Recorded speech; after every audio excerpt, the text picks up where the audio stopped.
Inventory में sale tax क्या होता है और उसका एंट्री कैसे करेंगे।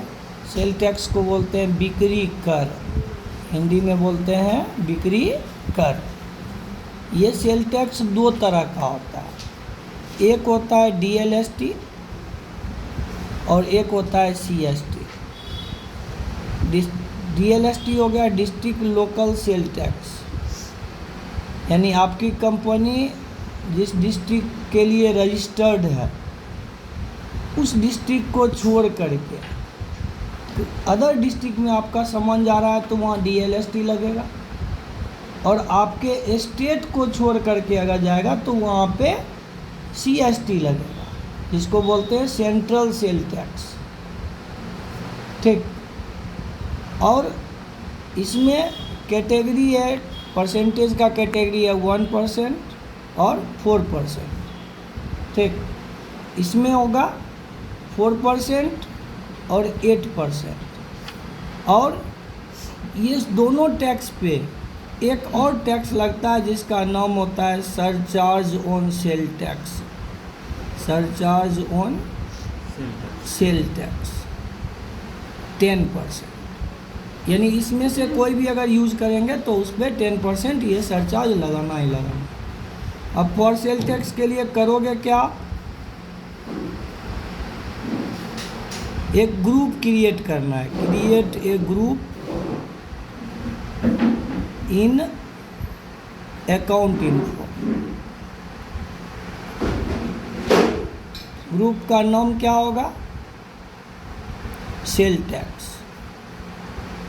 अंडर ग्रुप, वह किस ग्रुप में जाएगा तो ड्यूटीज एंड टैक्सेज,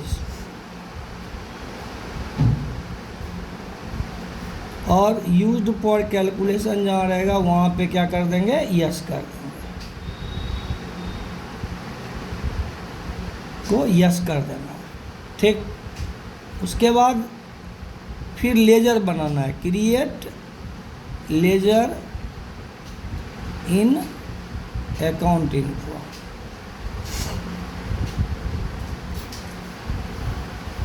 लेजर का नाम ग्रुप, परसेंटेज ऑफ कैलकुलेशन,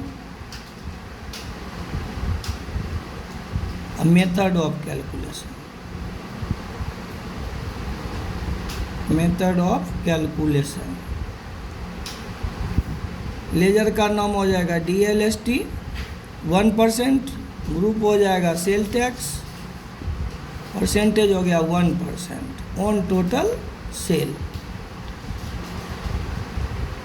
फिर DLST 4%, ग्रुप हो गया सेल टैक्स, और ये परसेंटेज हो गया 4% और ऑन टोटल सेल। फिर CST का बनेगा 4%, और ये हो जाएगा method of calculation on total sale. फिर CST 8%, सेल टैक्स ग्रुप हो जाएगा 8% यहाँ दे देंगे, और ऑन टोटल सेल। फिर है सरचार्ज ऑन सेल टैक्स, इसका भी एक लेजर बनाना है आपको। Sale tax 10%,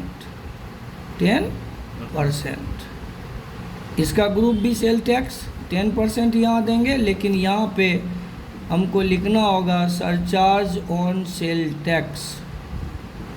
surcharge on sale tax choose करना पड़ेगा, और उसके बाद जैसे आप सेल करते हैं वैसे सेल कर देंगे। इसमें से कोई भी यूज़ करके आप उसको यूज़ कर सकते हैं सेल टैक्स का। चलिए आज इतना ही रहेगा।